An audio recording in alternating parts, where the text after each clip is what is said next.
बाप का आलमी दिन हर साल 18 जून को मनाया जाता है।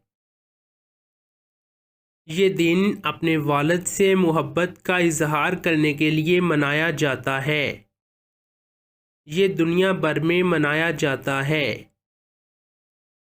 हर किसी की ज़िंदगी में बाप का सबसे अहम किरदार होता है। बाप ही है जो हमारे तमाम ख्वाबों और ख्वाहिशात की हमायत करता है। वो बहुत कुर्बानियाँ देता है, लेकिन हमारा साथ देना कभी नहीं छोड़ता।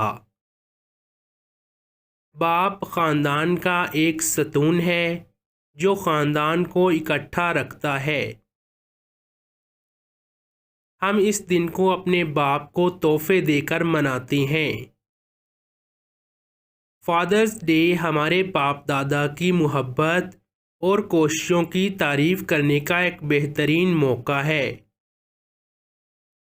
इस दिन की अहमियत हर किसी की ज़िंदगी में बेशुमार है। हमें हर हाल में अपने बाप दादा का एहतराम करना चाहिए।